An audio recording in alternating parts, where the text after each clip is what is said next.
Hi, thanks so much. My name is Quentin Palfrey. I'm the Executive Director of JPAL North America. And as we draw to the close of a historic election, it's a real honor to be here with the man who literally wrote the book on Getoutthevote efforts to help us understand the science of what we know about what works and what doesn't in elections. He's a professor of political science at Columbia. And his research interests, I'll let him describe, but they include voting behavior and political participation. He's written a number of books, including the seminal book on what works in Getoutthevote operations. And he's also a really fun and interesting guy who's really interested in designing board games and woodworking and raising seeing eye dogs and all sorts of things. So without further ado, I'm going to turn it over to Don. Well, it's such a pleasure and an honor to be here.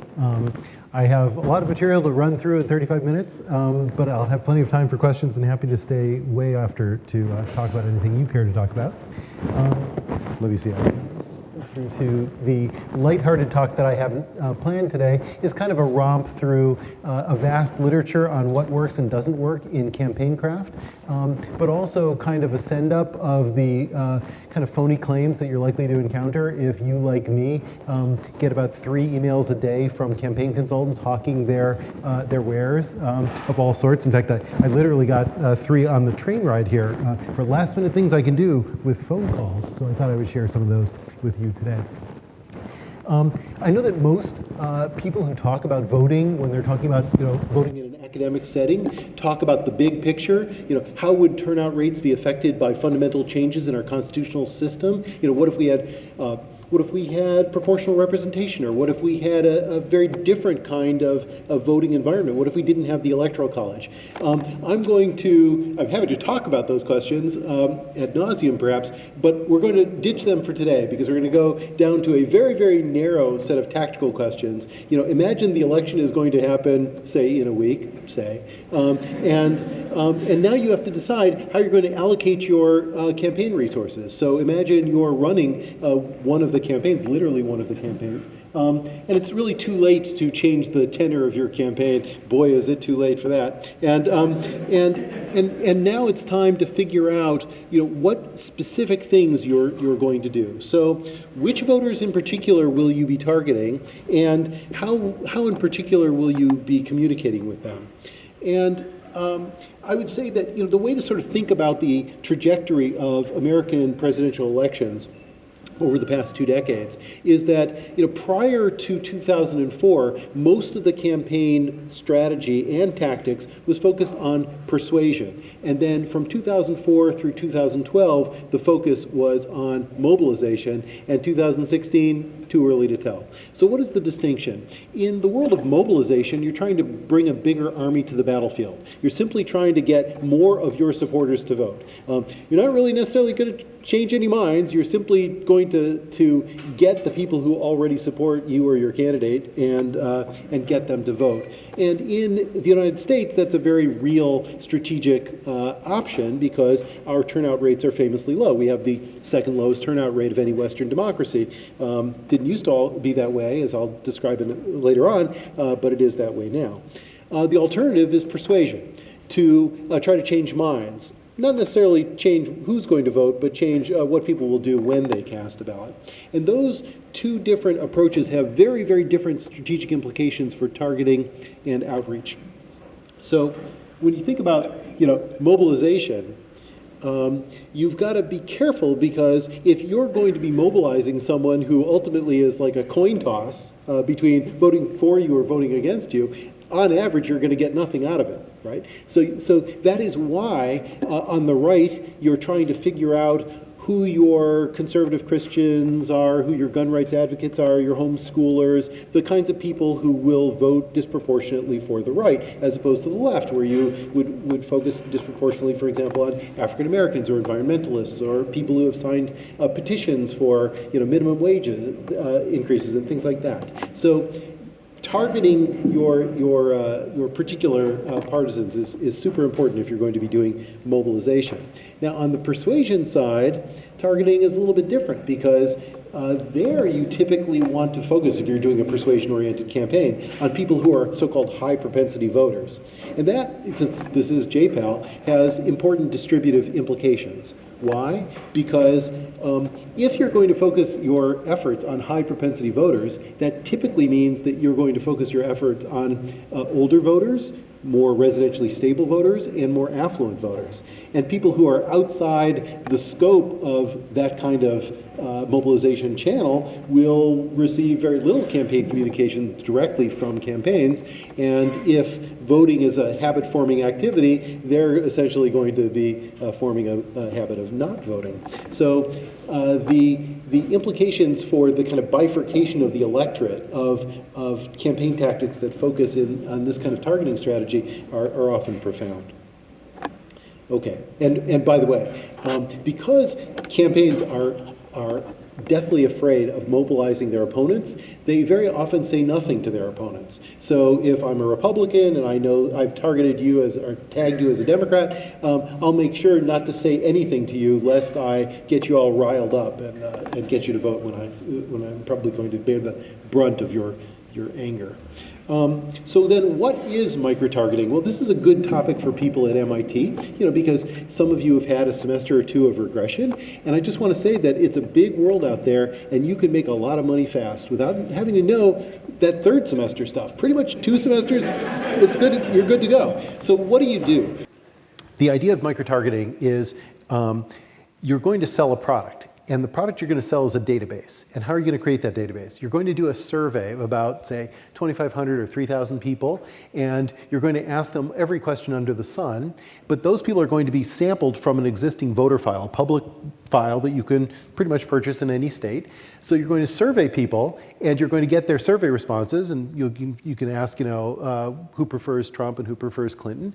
You're going to build a regression model to forecast that support, and then you're going to use those very same background attributes that you find in the voter file to get predicted values for all the millions of people who are not in your survey. And then you're going to try to sell that for about $100,000 a pop. And that's microtargeting, and it's a big business, and it's a very lucrative business. I guess one of the questions then is, does it work? Now, this is too small for you to read perhaps, but I am kind of addicted to reading the advertisements that are associated with the emails that I receive. I mean, I get such a kick out of it because it's a totally unregulated business, and you can say anything you want. It's the Wild West. So you can find lots of testimonials like this one. If you want to know whether microtargeting works, you could ask the experts.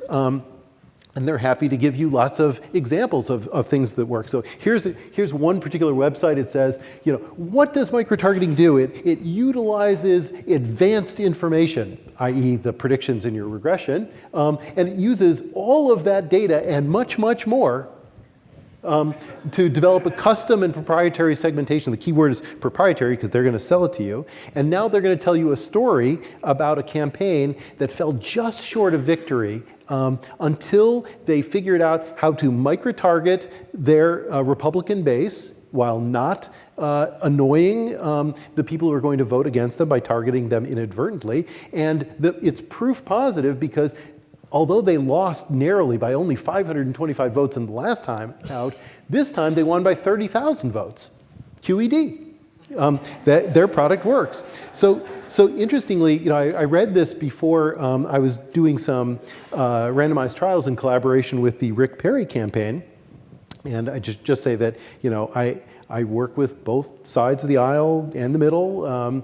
Basically anybody who wants to run a randomized trial and wants to do public science, it can't be buried in some proprietary, embargoed thing forever, but it wants to, contribute to knowledge. I'm happy to do an RCT with them.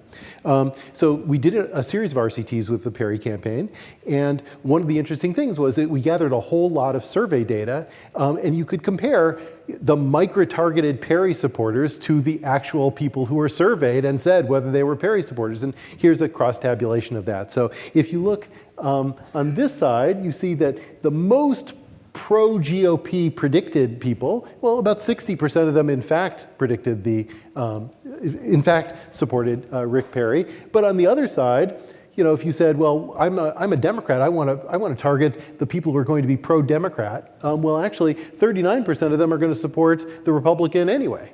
So, you know, you've paid $100,000 and the modal person you're actually contacting is not somebody who's sympathetic to you. So it's a big industry.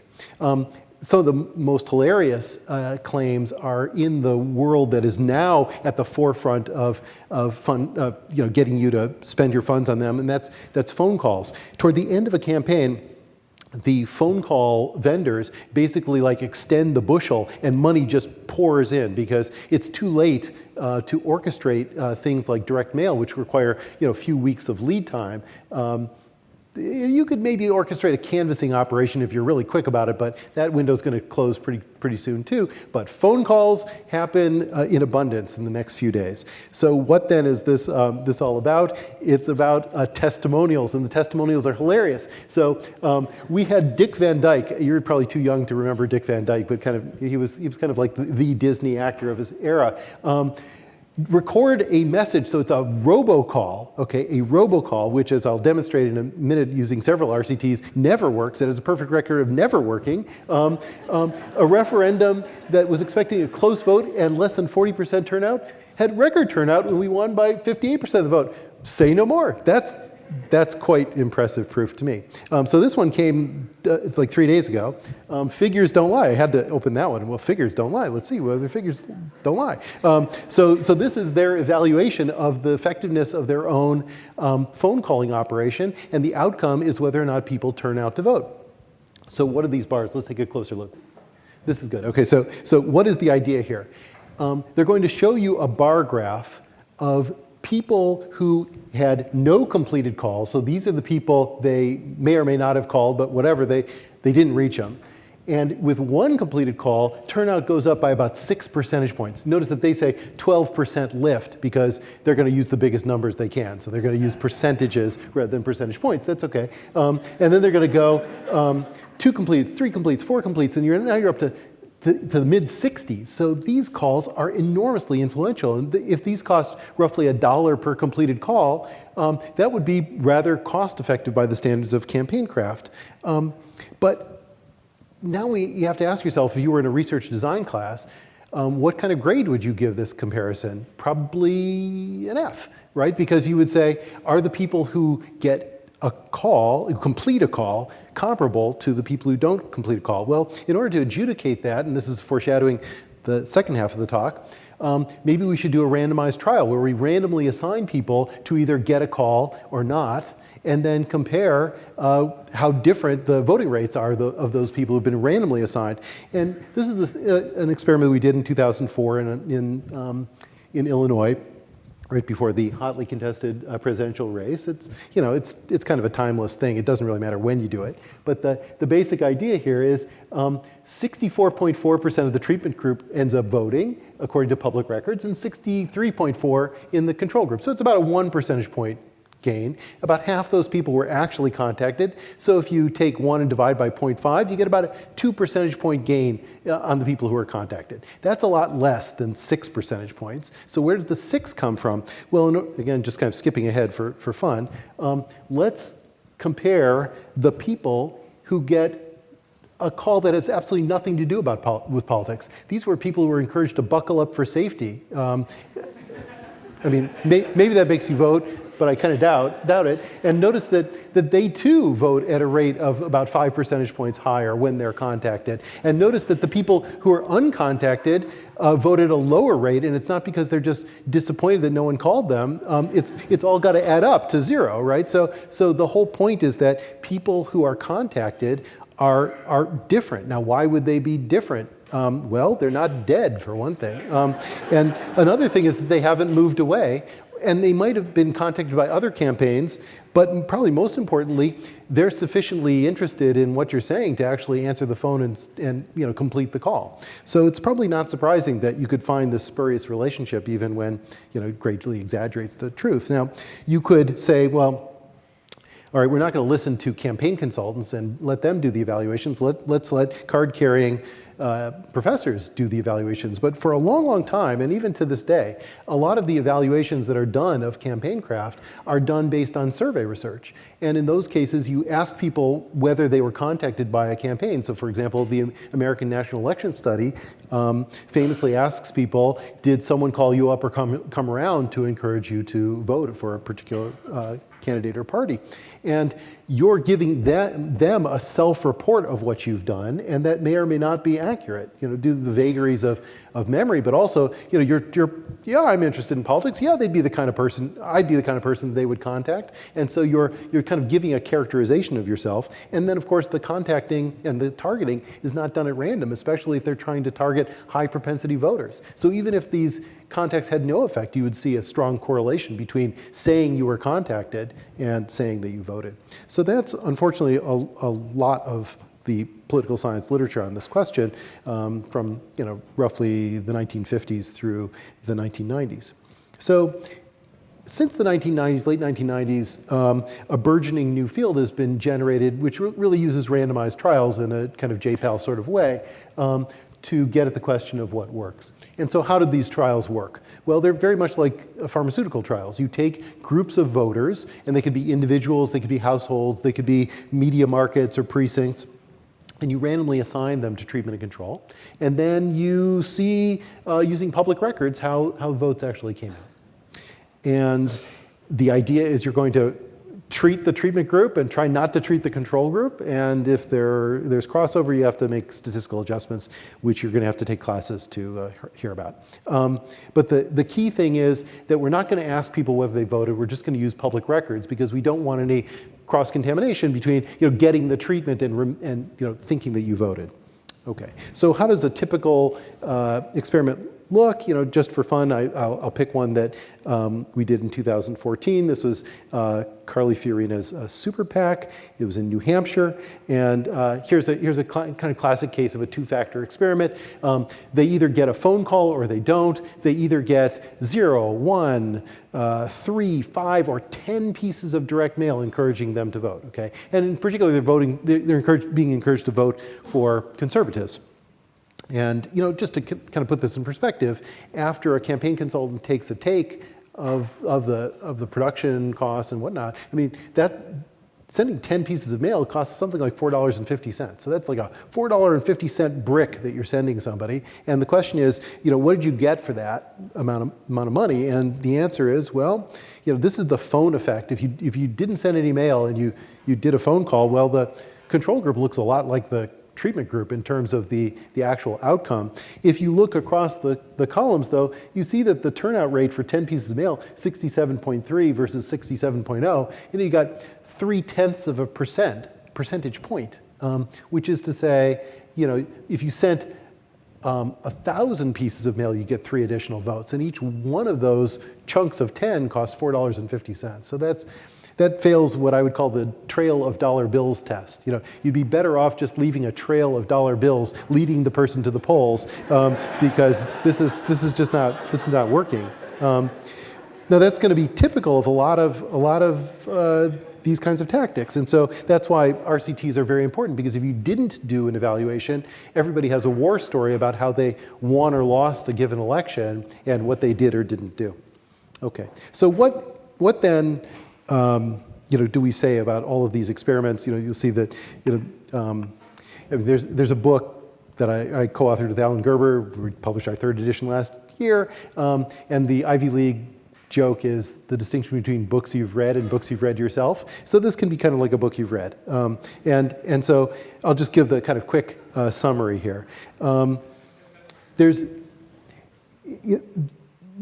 Basically, if you had to distill it into one sentence, you would say quality matters.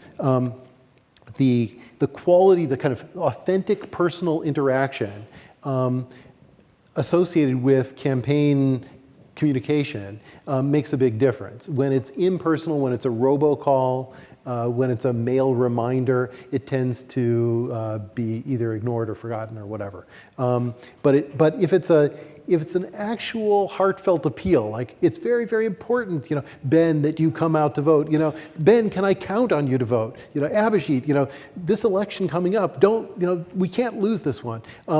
It's a little like going to a social event, like a party. You could get a card and it could say RSVP or an email, but if somebody actually calls you up or buttonholes you in person, it's a lot more effective. That said, there's very little evidence of synergy. When you talk to campaign consultants, they very often will talk about the number of touches of voters. You got to start off with a piece of mail, then maybe a phone call, then maybe 3 more pieces of mail, and then the program continues with a door knock and blah blah blah. And I'm not saying that more isn't necessarily better, but it's just you typically reach diminishing returns. Whereas the way they characterize it is, no, it's the magic of the whole package. We're having an ongoing conversation with the voters. Well, probably not. So what then do the RCTs, randomized controlled trials, suggest about the effectiveness of these kinds of tactics? Well, it's a polyglot group of randomized trials. Many of them are, but not all, are done in low salience elections. So you've got to be careful about reading these things closely. But basically, the characterization that I'm going to give you is probably about right, even for a high salience election like the one we're in. Typically for people who are canvassed at their doorstep, the people who answer the door and talk to a canvasser, see a bump of something like 4 percentage points. Sometimes it's more like 7 percentage points when they're low propensity voters or when the canvassers are especially good, but canvassers may not be especially good. It all sort of depends, but typically in a high salience election, like a presidential election, the people who are influenced by canvassing are the people whose base rate of voting are somewhere between 25 and 50%, something like that. So when the base rates are low, you tend to get more impact. If they're already up there with a 95% chance of voting, you're not going to move them much. And so you have to kind of keep in mind that typically in a presidential election where turnout rates are in the roughly 60% rate and roughly 70 to 80% of the eligible public is registered, most people have a very high probability of turning out. And so if you want to be effective, you've got to focus on young people or people who've recently moved or people who have been registered but who vote only intermittently and so on.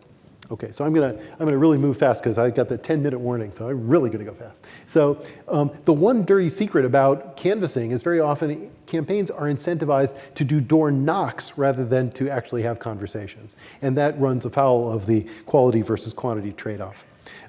Robotic calls almost never work except with special exceptions having to do with social pressure, which I might talk about later. Volunteer phone banks, however, seem to be pretty effective. If you can't go off to a battleground state, calling the people you know or could target and having a heartfelt conversation is probably pretty darn effective as a campaign tactic and certainly cost effective. On the other hand, delegating that to a commercial phone bank that's going to do a lot of perfunctory calls cranked out 30 an hour, that's going to be only minimally effective. Interestingly, there are lots of political science theories that say it's the heat of the election that matters. Kind of getting a sense that there's really some contestation going on. Actually, there's no evidence for that whatsoever. When you send people a truckload of advocacy mail about the importance of the elections, the issues that are at stake, blah, blah, blah, blah, it has no effect on turnout. And that'll be amplified when we look at quasi-experiments on presidential advertising, which almost never say the word vote, by the way, and have no effect on turnout. So that's kind of interesting. But nonpartisan, encouragements to vote, they're not super effective, but they're mildly effective. And email is a perfect 0 or even worse, with the exception of person-to-person email, which might work. Because again, it's more personal. This is just kind of a quick snapshot of several experiments that send up to 12 pieces of mail. The red line is advocacy mail for Republican candidates in 2012 done by Cubison, finds nothing or less than nothing. This Virginia thing was done in 2005 by a Democratic operation. They find nothing. This one was the Carly Fiorina Super PAC, which is more encouraging than just purely advocacy, encouraging turnout, and it finds a little something. And this is a pure kind of nonpartisan do your civic duty type thing. But you can see in all cases, you reach diminishing returns. So it's kind of interesting that 5 is about the number that people can stand before they backslide. Okay, so because we only have a few minutes, I'm just going to talk a little bit about what's on tap for 2016 or what's going to happen in the next few weeks. Much of what we are thinking about now draws its inspiration from 19th century America. One of the interesting things about the United States is, I mean, it has famously low turnout, right? But it wasn't always that way. We used to have very high turnout. We used to have turnout rates in the 80% or above rate, and we were positively, Northern European in those days. And what was different? Well, it was different in many ways. One of the things that was different, if you can sort of see it in this picture, the guy in red, he's voting in public, right? There's no secret ballot. And the other thing is it's all men. And the other thing is that this guy here he's really drunk and about to keel over. This guy's pouring whiskey, right? It was a whiskey-sodden affair. In fact, that's part of the reason why it was so hard for women to get the vote, because so many polling places were in saloons. Victorian women, that was not viewed as an appropriate thing for women to do. So what changed? Well, once progressive reforms came in the late 1880s, the ballot was secret. There was the 50-foot or 75-foot rule that distanced party workers from the actual act of voting, and no whiskey. So all of those things kind of diminished turnout, so that by the 1920s, people who are concerned about low turnout are kind of flipping out, because turnout has declined roughly by 40 percentage points. So we actually did some experiments, not particularly good experiments, but we did them in 2005, 2006, where we took matched pairs of precincts and flipped coins and put one of them into the Election Day Festival, where we had kind of a 21st century festival. It was no whiskey. It was family friendly. We were making cotton candy and flipping burgers. And so in each case, we would flip a coin, and one of the precincts would be in the festival case, the other in the control case. And we got about a 2.5 percentage point increase in precinct level turnout. But it was it was considerable. But these were lame professorial parties, and we could do better. So the idea is finally to get around to 2016. I've been trying to plug this for years, but now we actually are going to have a serious slate of parties. You can actually see where they are at this website, and they're going to have Univision parties, all kinds of things, food, entertainment, who knows. And they will feature puppies. No whiskey, but there will be puppies, and that sounds like a big draw to me. So we will see. Okay, so to wrap up, if you're not going to talk to people face to face, and you're not going to have these kinds of social events, what are you going to do? Well, one of the things that is often done, especially in the wake of some recent research, which I'm connected to, is to enforce social norms, prescriptive social norms, norms about how people should behave. And even when people are not voting in vast numbers, they still harbor a strong sense that voting is an appropriate activity, and it's a matter of their civic duty. The problem is that if you use heavy-handed tactics like scolding people, there's going to be public outcry and backlash and possibly reactance. This tactic, it turns out, is incredibly old. The very first get out the vote experiments done in the 1920s were done using exactly this tactic. This cartoon compares the slackers who won't defend their country in times of war with the slackers who won't take the time out to vote. Okay, so you're basically shaming people. And notice they're saying "hello, brother," and this guy is reacting negatively. So that's the old days, and now this has become quite current. So campaigns routinely send out shaming mail.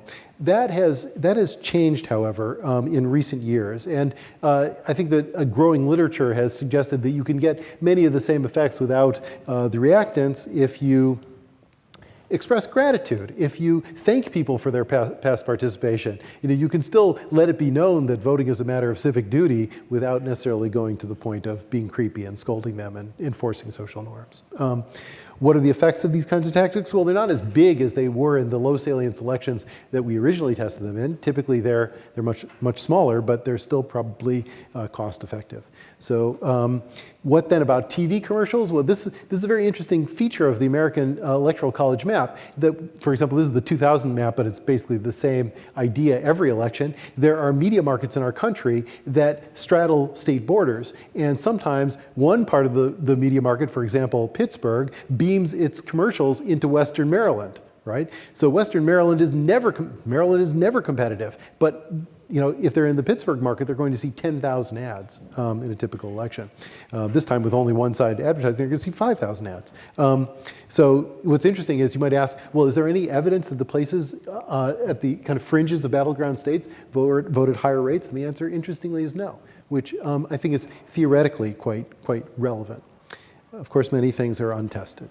So there have been about 25 experiments on persuasion, and the basic bottom line is it's really hard to do. It's hard to do the studies, and it's hard to find effects. Why is it hard to do the studies? Because you can no longer use public records in the same way to gauge outcomes. If you want to do it in a kind of large-scale way, you typically have to treat an entire precinct, and that's expensive to do. Alternatively, you have to do a survey at the end to figure out whether the effects are expressed in terms of post-treatment surveys in the treatment and control.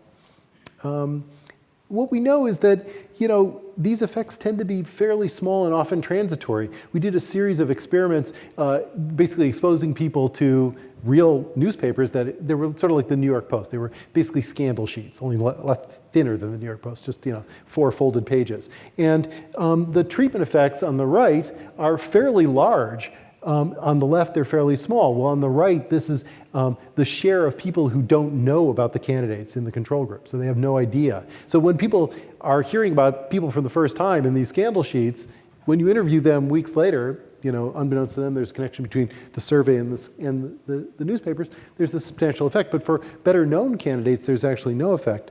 And when you look at actual field experiments that try to persuade, very often they come up short. So, for example, this is that Cubison experiment where they did kind of standard Republican direct mail in 3 legislative races. This was micro-targeted mail. And as you can see, it had Zippo Effect. We did some TV experiments. Whoops, time is up. Well, you'll never hear about them, sorry. The bottom line is, this was the effect within the week the advertisements were deployed, and that was the effect a week after. And so the concern is you might move opinion, but you're not going to move opinion in an enduring way. And that was one experiment, and we obviously need to do more.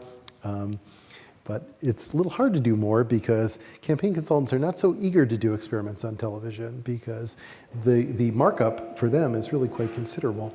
Okay, so why don't we just kind of cut to the end. Okay, so what would you do? So now you're in the audience and you might think, well, Green's kind of convinced me that maybe there are some things that I can do to increase turnout, but I'm just a person, I'm not a whole campaign. What can I do in, say, the next 4 or 5 days?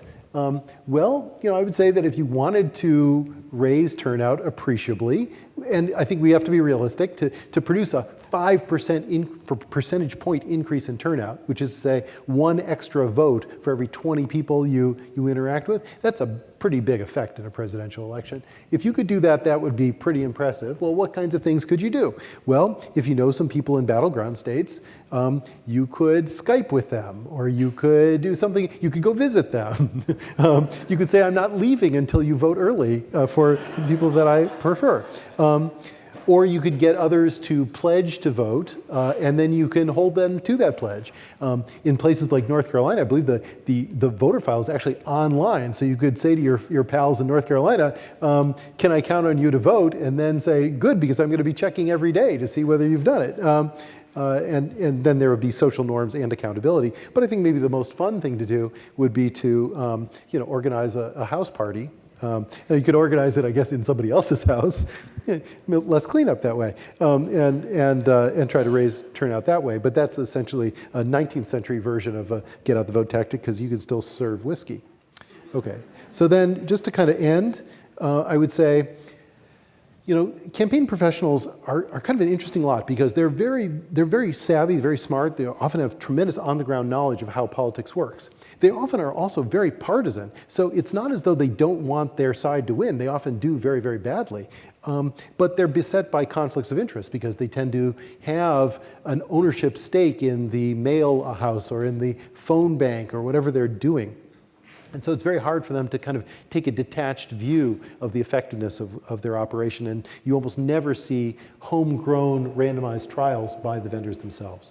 For political scientists or those who do social science more generally, I think that this line of research has gradually transformed the study of campaign crafts and campaign craft and also the study of electoral effects. But it has also opened up new avenues for theoretical explanation, such as interpersonal spillovers or habit formation. What happens if you encourage somebody randomly to vote in one election?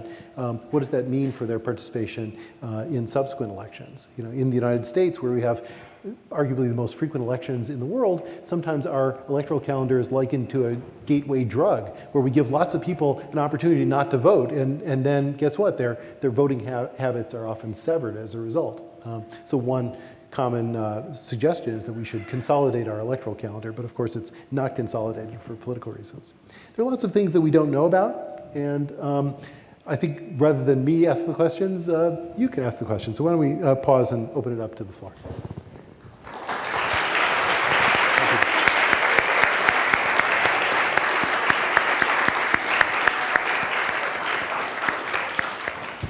That was terrific, Don. Thank you so much. Thank you for we're having going to take questions both from the audience here and from the audience online.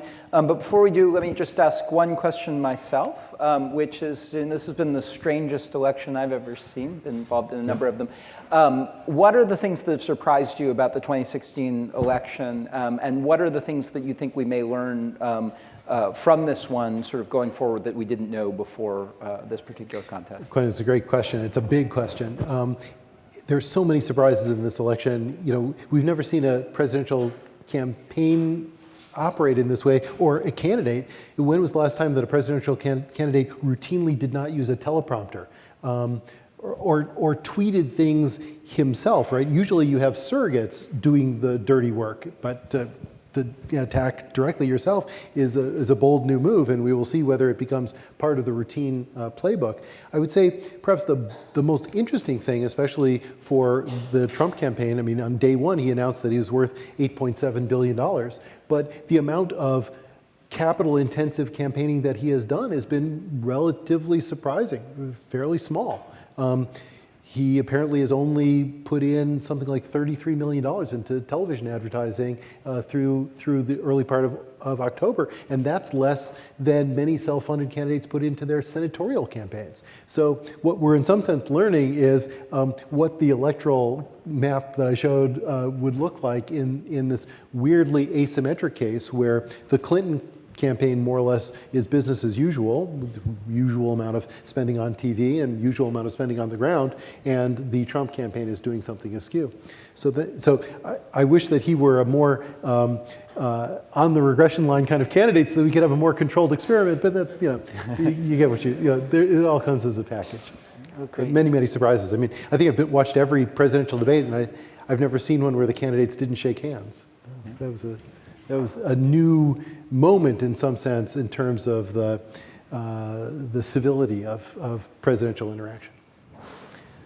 Renuka, we're going to take a couple of questions from the internet, from folks who have. That's all right. I can.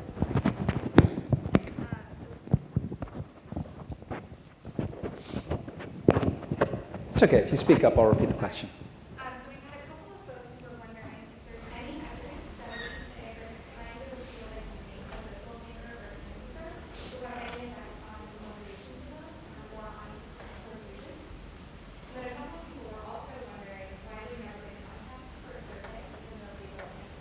Okay. So let me address the second one first because it's an easier question. So yes, why are some people surveyed? I remember hearing many, many funny speeches about this because I sort of grew up in a kind of survey environment, and the routine question was, who do you poll? Like, if you're not calling me, who are you polling?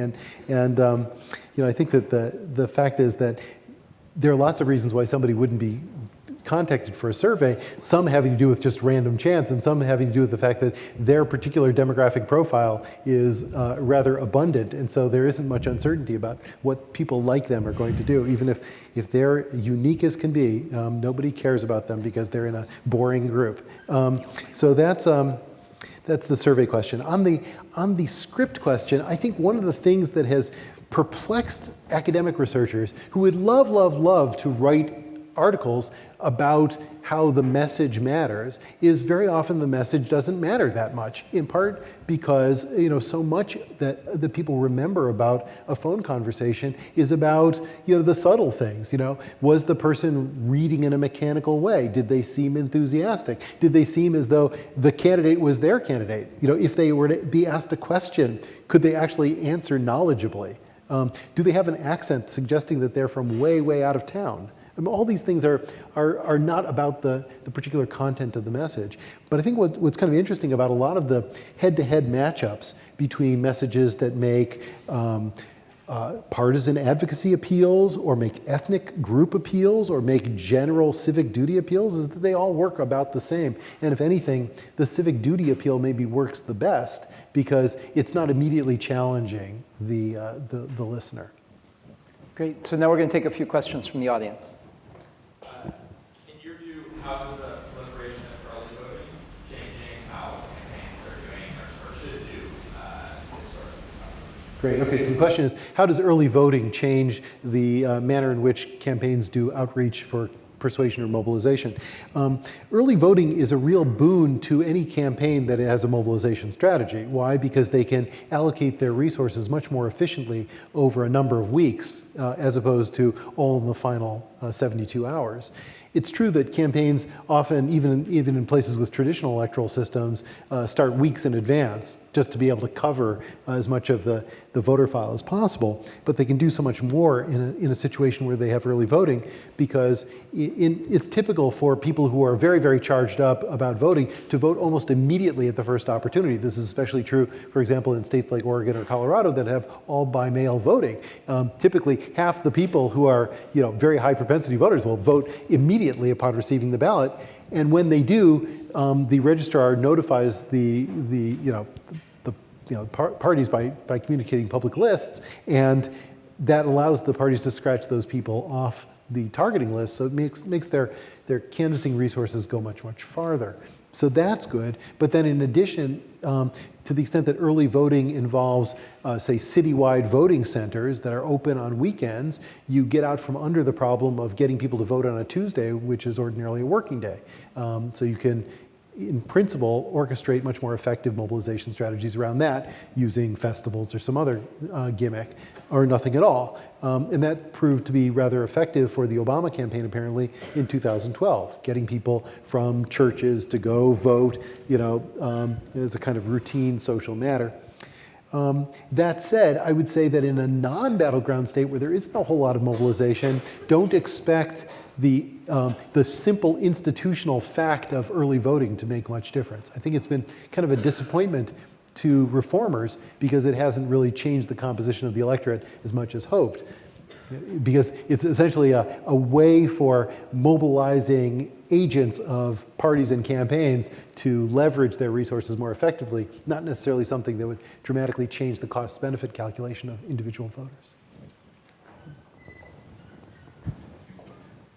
Have there been any noteworthy attempts to get out the vote among political dropouts, including state homeless? The question is, have there been get-out-the-vote attempts to that focus on the homeless and other people who are, I guess, you said you call them political dropouts, but really it sounds as though they're just marginalized people of any description. I think the answer is typically no. Typically no because for three reasons. One is in places that have voter registration systems that require some advanced planning, typically those systems require some kind of documentation, and homeless people tend not to have it. Another issue is, of course, you're not sure about the partisan leanings of those people.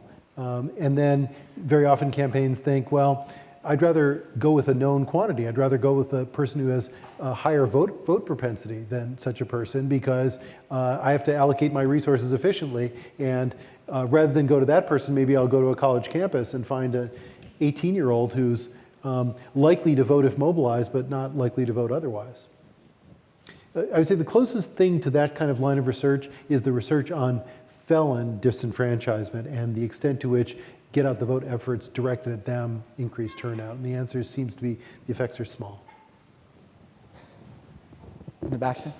Regarding that recent research that you were associated with, has there been any follow-up on that California canvasser study from a couple of years ago, or is that just a dead letter now? So which research are you referring to? Which one? The Michael LaTour problem. Oh, that? Yeah, there was a yeah, that was kind of research in quotations. There was an experiment, but no real outcome measure.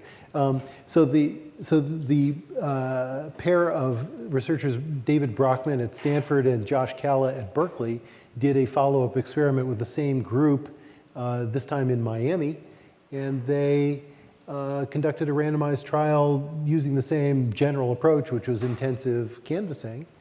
And they reported their results in Science, I think, back in May. And interestingly, they were canvassing not on the issue of gay marriage, because gay marriage had no longer become an issue, but rather on transgender equality. And they did find effects. So it's kind of an interesting postscript to that mess. Hi. The impression I always get from your talk is that what a campaign does pretty much has not a big effect. Certainly a lot of what they do is all their effect. But in the UK, we've had a couple of referendums recently, and the results were quite different from the baseline polls, say, a year ago. Yes. So my question is, what is it?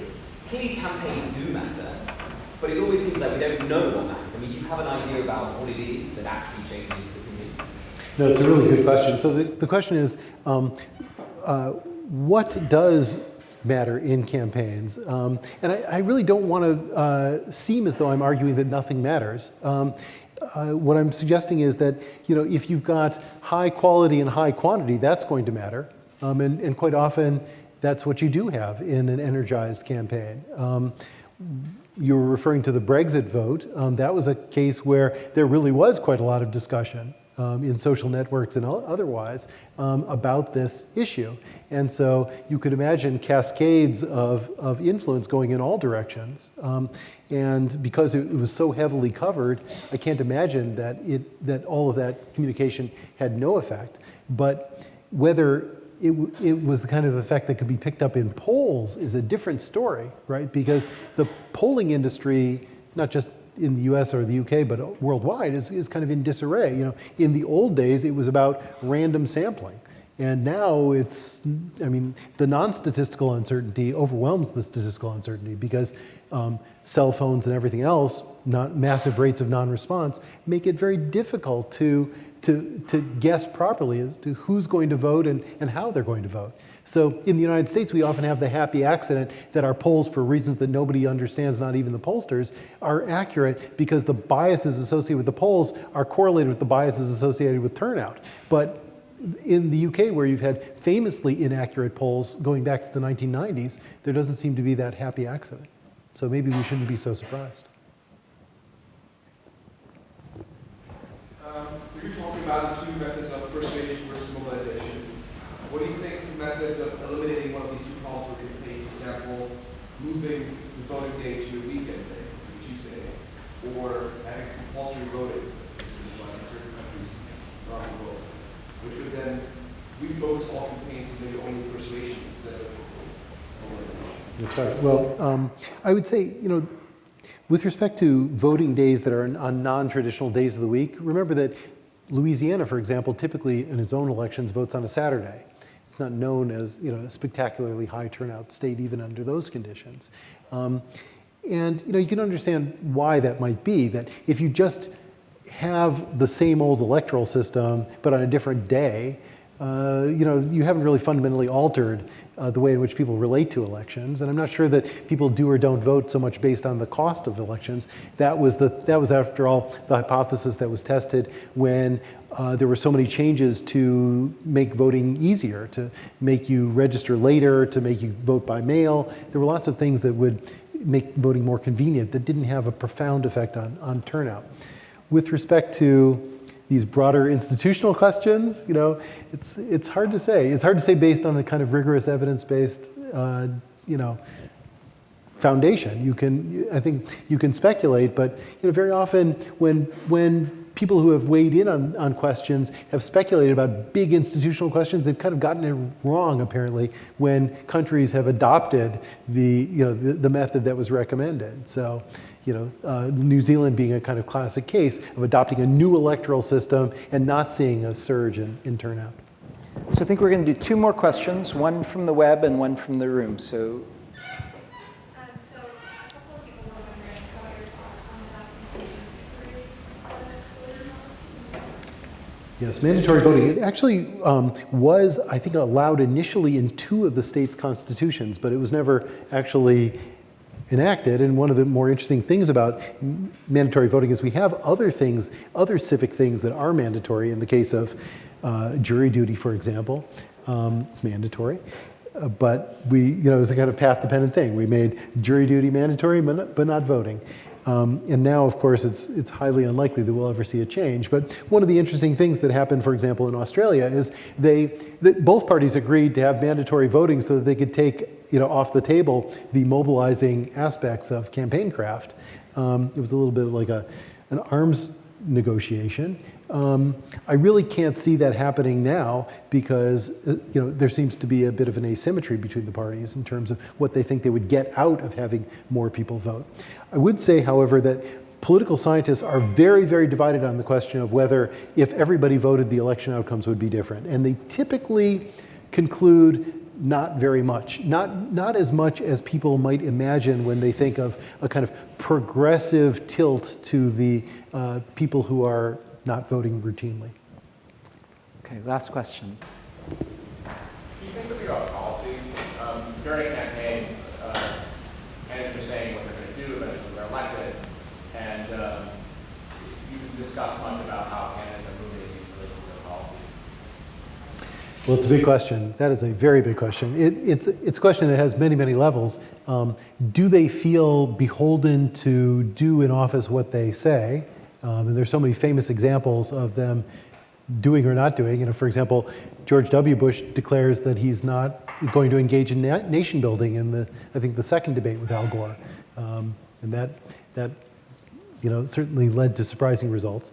But then there are many instances where candidates do foreshadow what they're going to do, and they actually take their election as a mandate. So it's kind of a mixed bag. I would say that